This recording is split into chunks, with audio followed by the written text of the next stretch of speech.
Hello students, today we'll discuss chapter 1 rational number, and under this we'll be discussing the properties of rational number. In my previous video I have already explained these three properties, and today we'll be discussing distributive property. Though what is distributive property I have already explained in my previous video, and in this video we'll be taking up the questions on distributive property. To begin with, we start with the example number 5. अब example number 5 देखते हैं, which is the combination of 1, 2, 3, 4, 5 rational numbers and how to solve them and how to recognize that which property is applicable. तो सबसे पहले ये जानते हैं कि कौन सी इस पे प्रॉपर्टीज़ लगा सकते हैं. क्योंकि यहाँ पे इतने सारे नंबर्स हैं तो पहले रूल के हिसाब से जो भी नंबर मल्टीप्लिकेशन से जुड़े हुए हैं उन्हें हम एक ब्रैकेट में इनक्लोज करते हैं. जैसे ये है 2/5 इंटू -3/7, तो इसको मैं एक ब्रैकेट के अंदर लिखूँगी. एंड देन -1/14, तो एक नंबर हो गया. And after this is -3/7 into 3/5. इस नंबर को मैं सेकेंड ब्रैकेट के अंदर लिखूँगी. तो इसको लिखने के लिए मुझे थोड़ा सा क्रूशल होना पड़ेगा, थोड़ा सा अलर्ट होना पड़ेगा. और इसके अंदर अगर मैं यहाँ पे साइन लगा देती हूँ इस ब्रैकेट का, तो इस क्वेश्चन का मतलब बदल जाएगा, क्योंकि इसका मतलब ये हो जाएगा कि ये नंबर इससे मल्टीप्लाई हो रहा है. तो थोड़ा ध्यान से ब्रैकेट लगाएंगे, यहाँ पे ब्रैकेट लगेगा. ठीक है. तो अब मैंने क्या करा, जहाँ पे नंबर 5 नंबर्स थे उनको रिड्यूस करके as a combination of 3 numbers बना दिया, क्योंकि मुझे प्रॉपर्टीज़ लगानी है. अब इसके अंदर आपकी दो प्रॉपर्टी लगेंगी. एक लगेगी कॉम्यूटेटिविटी, दूसरी लगेगी डिस्ट्रीब्यूटिविटी. अब कैसे लगेगी ये समझते हैं. इन क्वेश्चंस में आप ये नोटिस करने की कोशिश कीजिए कि कौन सा नंबर सेम है. देखने में मैग्नीट्यूड में 3/7 और -3/7 सेम लगता है, और अगर मैं ये ब्रैकेट कंसिडर नहीं करूं तो तब तो बिल्कुल ही सेम है. तब तो मैग्नीट्यूड और साइन दोनों सेम है. यहाँ -3/7 है और यहाँ भी -3/7 है.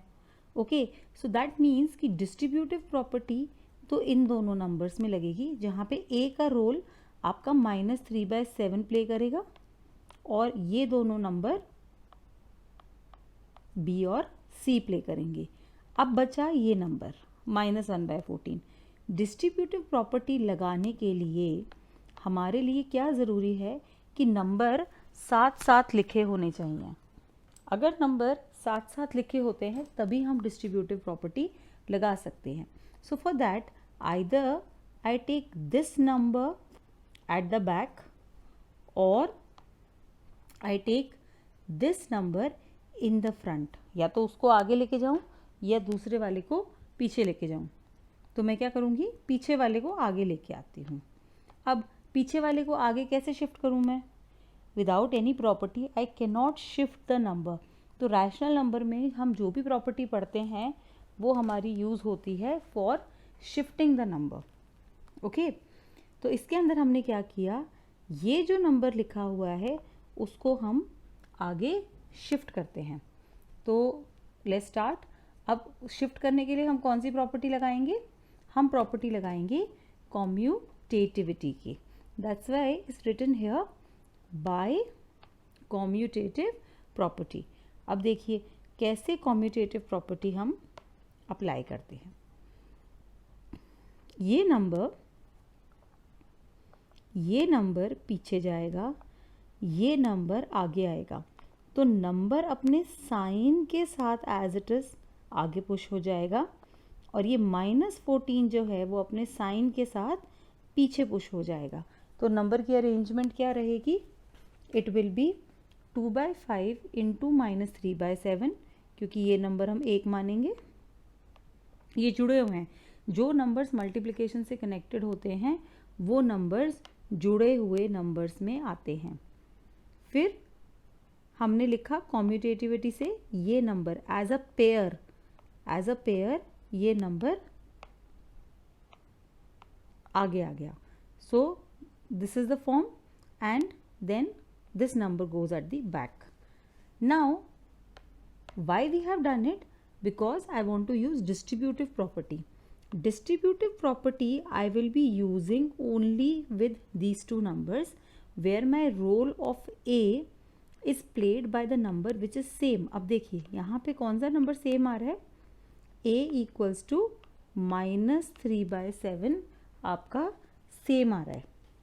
So this becomes, अगर मैं इसको पढ़ना चाहूँ तो मैं क्या लिख सकती हूँ, B into A plus A into C। यहाँ पे ये वाला फॉर्म बना है, इसको एक बार फिर देख लेते हैं।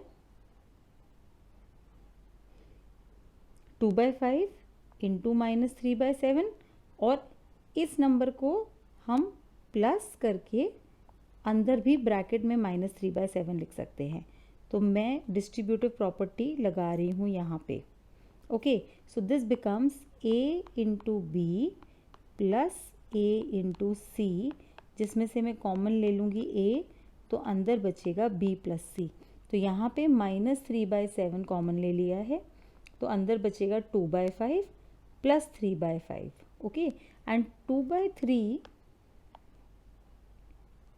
जस्ट अ सेकेंड, हाँ, and 2/5 plus 3/5 will be equal to 5/5 which gives 1।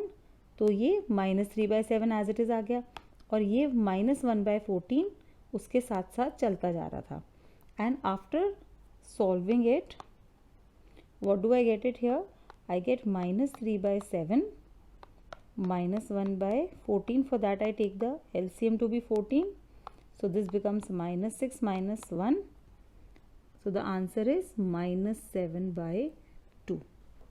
Okay, answer incorrect दिया हुआ है NCERT में, it is -7/, okay, answer is not incorrect, it is being solved fully, so it is -17/14 which on reduction comes out to be -1/2। तो ये तो हमने अभी property समझी कि इस क्वेश्चन के अंदर कैसे अप्लाई होती है। सो एक्सरसाइज 1.1 का क्वेश्चन नंबर 1 इसी तरीके से करने की कोशिश करते हैं।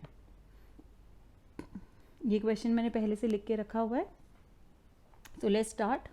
अब यहाँ पे देखने के लिए तो हमारे पास 5 नंबर्स हैं, बट जब ये क्वेश्चन आपको आएगा तो आपको 5 नंबर्स नहीं दिखने चाहिए, 3 दिखने चाहिए, क्योंकि जो भी मल्टीप्लिकेशन से जुड़े हुए नंबर्स हैं उनको हम एक मान के चलेंगे। That means I need to put my bracket here and when it is written minus here, तो ऐसे, ठीक है। अब इन दोनों ब्रैकेट वाले नंबरों में से मुझे पहले ये ढूंढना है कि कौन सा नंबर मेरा सेम है। यहाँ पे देख सकते हैं कि इन दोनों ब्रैकेट्स में से 3/5 मेरा सेम है। इसका मतलब जब मैं डिस्ट्रीब्यूटिव लगाऊंगी तो मेरा A का रोल 3/5 प्ले करेगा, बट डिस्ट्रीब्यूटिव प्रॉपर्टी लगाने के लिए ये नंबर मेरे साथ साथ लिखे होने चाहिए, they should be written one after the other. So from where I can change the position with this, I can change it due to commutative property। So due to commutative property, इस नंबर को मैं, how can I rewrite this number? I can rewrite this number as 2/3 into 3/5, और ये number जब आगे जाएगा तो उसका साइन भी आगे जाएगा, -3/5 into 1/6 plus 5/2 is left. Okay, so when you have written this, then to proceed further, अब इसके अंदर आपको दिख रहा है कि 3/5 कॉमन है, तो इसको मैं a इंटू बी की फॉर्म में लिख रही हूँ, 3/5 इंटू -2/3 प्लस 3/5 इंटू -1/6। मैं क्यों -6 को दे सकती हूँ?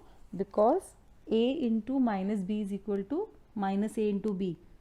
एक प्रॉपर्टी होती है a into minus b is equal to minus a into b. I can shift the minus sign of the number plus 5/2 as it is.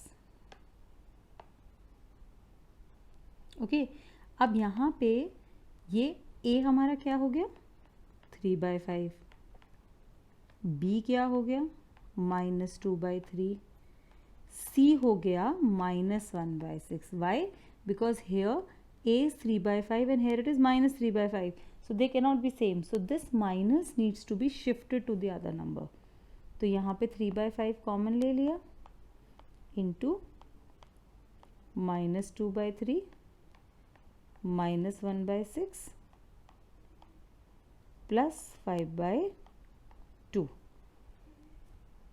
तो यहाँ पे हम एक बार मेंशन कर देंगे, we are using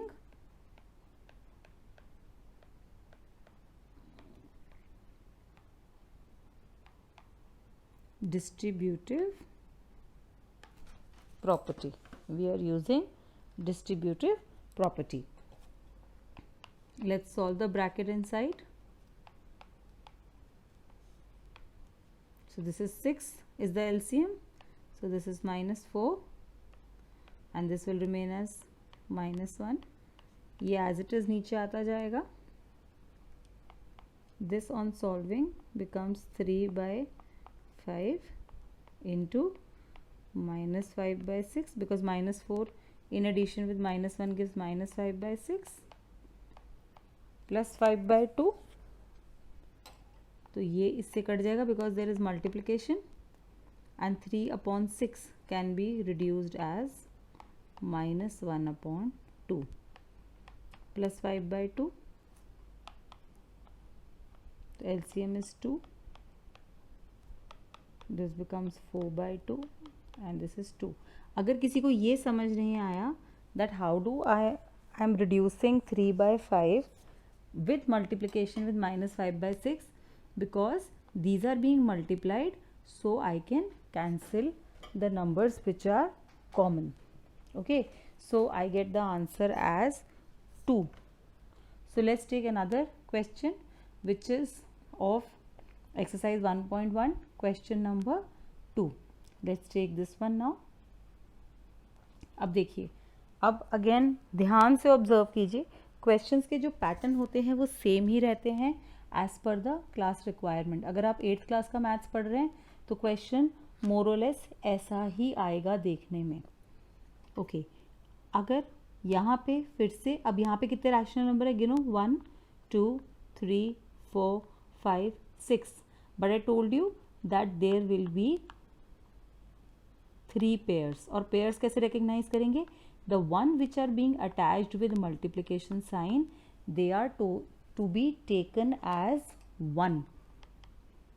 Okay, so how are we taking them as 1?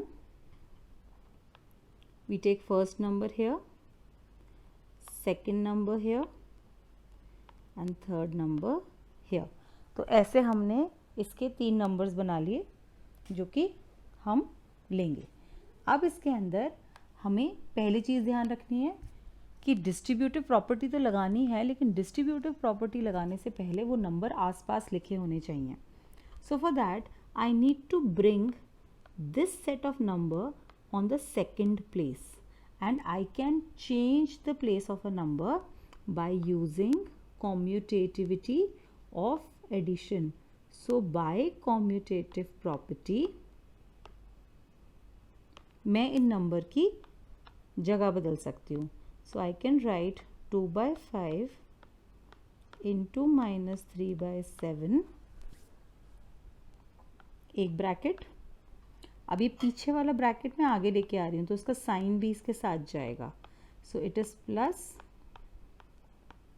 1/14 into 2 by 5. Now this number, as it is moving backward, the sign will go with the number. Minus 1 by 6 into 3 by 2. So this is how we are able to change the position of the number.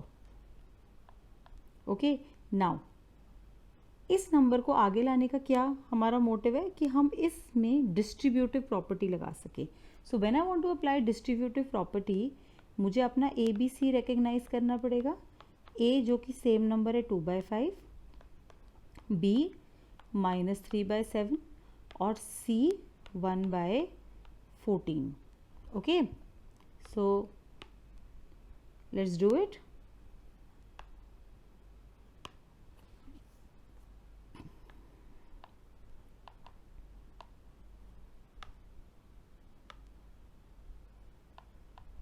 अब यहाँ पे हमने 2 by 5 common ले लिया bye distributive property. So I can write here distributive property. Okay, so it is 2 by 5 outside and you are left with minus 3 by 7 plus 1 by 14. And as it is, ये number हम नीचे उतार लेंगे. If you want to multiply the numerator with the numerator, this becomes 3 by 12. Now this is 2 by 5 into, so this denominator is 14 as you are solving the number. Okay, so you divide 14 by 7, you get 2, so you get minus 6 plus 1. और ये minus 3 by 12 था. This if you want to reduce, you can write it as minus 1 by 4. Okay, after this we keep on solving. So this is 2 by 5, minus 6 plus 1 will be minus 5 by 14 minus 1 by 4. अब stage आता है जहाँ पे confusion होती है कि हम multiply करें कि माइनस करें. तो इसके लिए आपको ये नंबर ऐसे इनक्लोज करना पड़ेगा. You cancel this number. Why are we cancelling? Let us do this step again. Wait, let me make you understand. ये यहाँ पे आ गया था आपका 2 by 5 into minus 5 by 14 minus 1 by 4. When there is a multiplication sign, the number is taken to be joined. How do you multiply a number? Numerator with numerator, denominator with denominator, and this 1 by 4 as it is, it comes down. So 5 get cancelled with 5, 2 gets cancelled with 14, it is 7. So it is minus 1 by 7 minus 1 by 4. Now it is the stage where you have to subtract these numbers. So you need to take the LCM as 28. So this will come as minus 4 minus 7. Why the LCM is 28? Because 7 comma 4 is co-prime. Co-prime होता है तो LCM is what? LCM is product of the number.